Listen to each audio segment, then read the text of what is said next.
उस गांव के लोग ये तो नहीं बता पाए कि शमशान घाट शुरू किसने किया था, लेकिन हाँ, उन्होंने मुझे ये जरूर बताया कि इसे बंद क्यों किया गया था। गांव में एक आदमी हुआ करता था जिसके पास एक घोड़ों का कपल था, यानी जोड़ा था, एक नर और एक मादा। एक रात इन दोनों नर और मादा घोड़ों के ऊपर शायद कोई डिफेक्ट हुआ या कुछ और हुआ हो, ये तो नहीं पता, लेकिन इस बात का जवाब तो गांव वाले भी नहीं दे पाए कि हुआ क्या था। उसके बाद इसके जो ये घोड़े थे ये अपना अस्तबल छोड़कर जंगल में चले गए। अगले दिन सुबह जब मालिक की नींद खुली तो उसने देखा कि अस्तबल में घोड़े नहीं है, तो उसने एक बड़े लेवल पर तलाशी अभियान शुरू किया और गांव वालों ने मिलकर जंगल के आसपास इन दोनों घोड़ों को खोजने की कोशिश की। लेकिन ताज्जुब की बात यह थी कि वो दोनों घोड़े कहीं पर भी नहीं मिले। इस बात को करीबन 3-4 दिन गुजर गए, तभी अचानक उनमें से एक घोड़ा अपने आप वापस आ जाता है। लोग उसका स्वागत करते हैं और दूसरा घोड़ा अभी भी नहीं मिलता है, यानी कि दूसरा घोड़ा जो भागा था वो अभी तक नहीं आया, पहला घोड़ा आ गया। लेकिन मालिक को इस बात की राहत थी कि कम से कम एक घोड़ा जो है वह मेरे पास तो आ गया। जैसे ही वह घोड़ा गांव में वापस कदम रखता है, उसके तुरंत बाद कुछ दिनों के अंदर ही गांव में जानवर मरना चालू हो जाते हैं। गांव वालों का ये मानना हो जाता है कि यह घोड़ा शापित हो गया है, इसके अंदर एक शैतानी आत्मा आ गई है जिसकी वजह से बाकी जानवरों को भी मार रहा है ये। इस बात से गांव वालों ने मिलकर उस घोड़े को भी मारने का फैसला किया और यही हुआ। उन सब ने मिलकर इस घोड़े को मार दिया। उसके बाद उन सब ने उन सारे जानवरों की जो अपने आप मरे थे और इस घोड़े को जिन्होंने मारा था, उनकी लाशों को ले जाकर उसी शमशान घाट पर जला दिया गया। उनका अंतिम संस्कार कर दिया गया और इसके बाद उस शमशान घाट को हमेशा हमेशा के लिए बंद भी कर दिया गया। धीरे धीरे जब लोग तंदोला से निकलकर बेजरो जाने लगे, जब लोग यह सफर पूरा करने लगे, तो रात में अक्सर उन्हें रोने की आवाज सुनाई देने लगी। कई लोगों ने रात के करीब 2 बजे के आसपास घोड़े को सामने देखने की बात भी कही कि मैंने देखा है कि यह वही घोड़ा था जिसे गांव वालों ने मार डाला था शापित समझकर। यह कहानी अपने आप में थोड़ी अलग थी और मुझे बेचैन भी कर रही थी। यह सब जब मुझे पता चला तो मैं तो यह सोच ही नहीं पा रहा था कि मैं वहां जाऊं या ना जाऊं, लेकिन फिर भी मैंने यह फैसला किया कि मैं आज रात वहां रुकूंगा और देखूंगा कि क्या होता है। इस पूरी कहानी के साथ मेरा लंच खत्म हुआ और करीब 3:15 या 3:30 बज रहे थे जब मैंने गाँव वालों से विदा ली और वापस अपना सफर शुरू किया उस शमशान घाट की तरफ। मिट्टी वाला रास्ता थोड़ा फिसलन भरा था, इस कारण पहाड़ों से शाम के वक्त नीचे उतरते हुए पैर जमा जमा कर चलना था और ऐसी सिचुएशन में स्पीड स्लो हो गई थी और इसी स्लो स्पीड के कारण मैं करीब 6:15 या 6:30 बजे उस शमशान घाट पहुंचा। शाम ढल चुकी थी, अंधेरा लगभग हो ही चुका था, जरा जरा सी लालिमा अभी भी बाकी थी आसमान में, लेकिन बहुत कुछ दिखने को नहीं था। ऐसा लग ही नहीं रहा था कि वहां पर अभी शाम हुई है, मानो ऐसा लग रहा है ऐसे रात हो चुकी है। और जब मैं वहां पहुंचा तो मैंने देखा कि मेरे सामने एक टूटा हुआ स्ट्रक्चर है, एक छोटी सी बिल्डिंग जिसमें सिर्फ 3 दीवारें थी। एक तरफ से वह खुला हुआ था, ऊपर सीमेंट की छत थी। पहले मुझे ये समझ में नहीं आया कि क्या वाकई यही वह शमशान घाट है, लेकिन तब मैंने वहां पर टॉर्च से देखा तो वहां पर लिखा हुआ था शान, यानी कि शमशान घाट का शम, और घाट हट चुका था और सिर्फ शान लिखा हुआ था। यह पूरी इमारत अब कुछ इस तरीके की हालत में थी जैसे मानो कि अब बस गिरने ही वाली ही हो। इसके ठीक नीचे एक पहाड़ी नदी बह रही थी। इस शमशान घाट से पहाड़ी नदी का जो रास्ता था नीचे उतरने वाला ये करीब 30 मीटर का रहा होगा। जब मैंने मेन रास्ता छोड़कर शमशान घाट की उस इमारत के पास पहुंचा और वहां से मैंने धीरे धीरे अपना सफर शुरू किया उस नदी के लिए, तो रास्ते में घनी झाड़ियां, घास ये सब थे और मैं बार बार उनके ऊपर पैर रखकर जा रहा था। कुछ आवाजें ऐसी भी आ रही थी जो मुझे थोड़ा अनिश्चित भी कर रही थी। हाँ, ये हॉन्टिंग से रिलेटेड कोई आवाज नहीं थी, ऐसा होता है झाड़ियों में, और झाड़ियां भी थोड़ी गीली थी। जब आप किसी सुनसान जगह पर चलते हो तो अक्सर आपको ऐसा लगता है कि आपके कोई पीछे आ रहा है और आप बार बार मुड़कर पीछे देखते हो।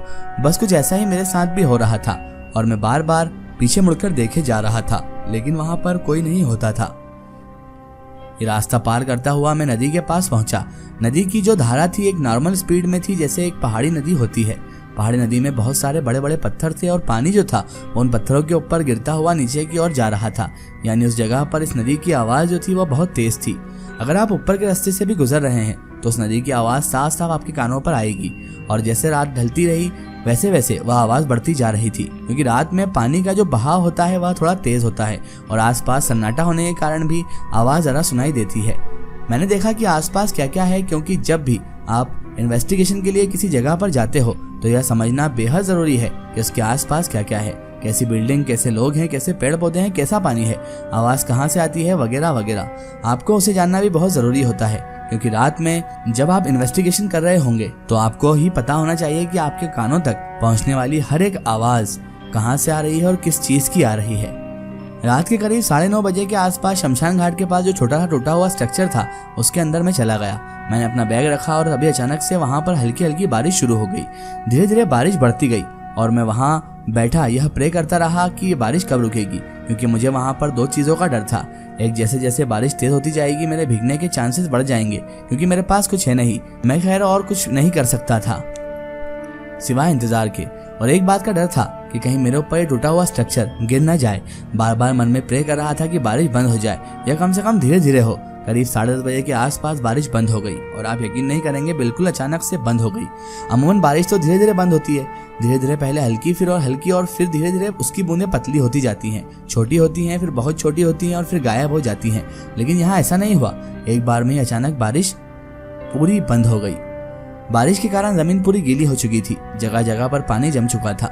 उस जमीन के ऊपर मैं धीरे धीरे पैर जमाकर चल रहा था और आसमान देखने की कोशिश भी कर रहा था। करीब आधा घंटे तक शमशान का मुआयना किया, लेकिन मुझे कुछ नहीं मिला। वहाँ एक अजीब सी शांति थी। मेरे सारे डिवाइस की सिचुएशन जो रीडिंग थी बिल्कुल नॉर्मल आ रही थी। शमशान के पीछे जो नदी बह रही थी उसकी आवाज़ और ज़्यादा तेज हो चुकी थी। मैं क्लियरली सुन पा रहा था कि बारिश की वजह से जो पानी तेज हुआ है और पानी अपनी पूरी ताकत के साथ जब पत्थर से टकरा रहा था तो उसकी आवाज़ बहुत तेज आ रही थी। वहीं शमशान घाट के दूसरी तरफ एक जंगल था। जंगल से मुझे हाथियों के चिहाने की आवाज़ भी आ रही थी और वो मेरे कानों तक आराम से पहुंच रही थी। मुझे लग रहा था हाथी मेरी तरफ यानी कि शमशान की तरफ आ रहे हैं। मुझे समझ नहीं आ रहा था कि वे कहाँ है और यहाँ आ गए तो मैं क्या करूँगा। मैं बहुत बड़े मुश्किल में फंस चुका था और मुझे ये भी नहीं पता था कि मुझे करना क्या है। ज़मीन पूरी गीली हो चुकी थी। ऐसी सिचुएशन में भाग भी नहीं सकता था। आपकी छोटी गलती आपको हज़ारों फीट नीचे गहरी खाई में ले जाती है और किसी को पता भी नहीं चलता है। यह सोच सोच कर थोड़ा समय और गुजारा और एकदम सब कुछ शांत हो गया। आप विश्वास नहीं करेंगे, एकदम से सब कुछ शांत हो गया। जो भी आवाज़ें आ रही थी सब आनी बंद हो गई। पक्षियों की आवाज़ आनी बंद हो गई। आसपास मेरी कोई आवाज़ नहीं हो रही थी।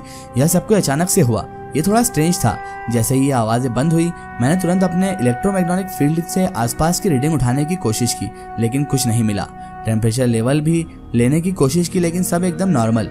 नाइट विजन कैमरा के पास गया, उसको इंस्टॉल किया, जंगल की तरह उससे देखने शुरू किया, लेकिन वहाँ भी कुछ नहीं था। यह शांति वैसी नहीं थी जो आपके मन को सुकून देती है। यह शांति तो वैसी थी जैसे सन्नाटा होता है ना, जो आपके मन का सारा सुकून छीन ले, ऐसी टाइप की सन्नाटी थी।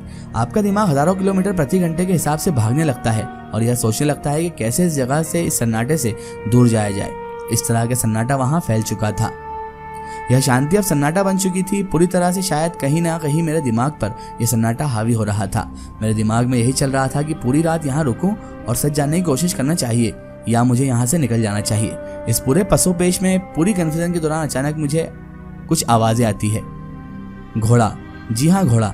जिस सड़क से मैं नीचे उतरा था इस शमशान घाट के स्ट्रक्चर तक आने के लिए, उससे और उसके सड़क के बीच की डिस्टेंस करीब 4.5 फीट थी और मुझे इतने में ही घोड़ों की टाप की आवाज़ें आने लगी और वह आवाज़ धीरे धीरे मेरे पास आ रही थी। इन आवाज़ों ने मुझे बिल्कुल स्थिर कर दिया था और मैं एक ही जगह पत्थर जैसे खड़ा था। आपने कभी 3D गाना सुनना होगा। इसमें आवाज़ आपके कानों के साथ खेलती है, कभी लेफ्ट जाती है, कभी राइट जाती है।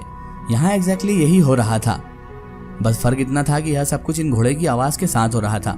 मुझे लगता था कि घोड़े मेरे लेफ्ट में चल रहा है और कभी मुझे लगता घोड़ा मेरे राइट में चल रहा है और मुझे आवाज़ें आती। हिनहिनाने की आवाज़ यानी घोड़े की बोलने की आवाज़, एक जोर की आवाज़ आती है और पता नहीं क्यों मैं इस आवाज़ के साथ एक्शन में आ जाता हूँ और एकदम से मेरा ध्यान टूटा और मुझे लगा कि आवाज़ मेरे ऊपर से आ रही है, यानी कि उस रास्ते से आ रही है। मैं तुरंत उस तरफ दौड़ता हूँ। अब तो मैं दौड़ते जा रहा था और मेरे दिमाग में चल रही थी मन ही मन भगवान से प्रार्थना। भगवान से मैं यही प्रार्थना कर रहा था कि वहाँ घोड़ा होना चाहिए, वहाँ असली घोड़ा होना चाहिए। यह सब कुछ सोचता सोचता मैं दौड़ता हुआ उस मेन रास्ते पर पहुंचा। 10 मीटर दौड़कर आगे जाने की कोशिश की, लेकिन वहाँ पर कोई घोड़ा नहीं था। घोड़ा तो छोड़िए, वहाँ कोई जानवर भी नहीं और अब आवाज़ भी बंद हो चुकी थी। हाँ, शायद आप ये कह सकते हैं कि जब तक मैं वहाँ पहुँचा तब तक वो घोड़ा वहाँ से जा चुका था। लेकिन ज़रा सोचिए, 40 फीट दौड़ने में कितना समय लग जाएगा आपको और उतनी ही देर में घोड़े जैसा बड़ा जानवर कहाँ चले जाएगा। मैंने घोड़े को वहाँ आसपास चारों तरफ देखने की कोशिश की, चारों तरफ देखा, लेकिन मुझे कुछ नहीं दिखा। मैं भागकर वापस शमशान घाट की तरफ गया। अंदर गया, मैं अपना बैग निकालकर कुछ और टार्च निकालने जा रहा था, लेकिन तभी सब कुछ दोबारा शुरू हो गया। सारी आवाज़ वापस आना शुरू हो गई। ऐसा लगा मानो जैसे किसी ने उस नदी, उस हाथी, उन हवाओं, उस जंगल को पॉज कर दिया था। नदी वापस बहनी शुरू हो गई उसी रफ्तार में। नदी की वही आवाज़ दोबारा आने लगी, हाथी दोबारा चिहानने लगे, हवाएं दोबारा चलने लगी और इस चीज़ ने मुझे शॉक कर दिया। मैं सोच चुका था कि आज चाहे जो कुछ भी हो मैं पूरी रात यहीं रहने वाला हूँ, जो होगा देखा जाएगा, और मैं वहीं पर रुक गया। पर अफसोस कि उस समय के बाद उस जगह पर दोबारा कुछ नहीं हुआ। सुबह के 5:30 बजे के आसपास पहली रोशनी मुझ तक पहुंची। मैंने उस शमशान घाट को देखा, उस नदी को देखा और मन में खुद से बस एक ही बात कही, जीवन में कई बार कुछ चीजें ऐसी भी हो जाती हैं जिसका शायद आप कभी एक्सप्लेनेशन भी नहीं दे सकते, जिसकी वजह आप कभी नहीं बता पाएंगे। और इसी सोच के साथ मैं उस जगह से वापस बेजरों की ओर निकल गया।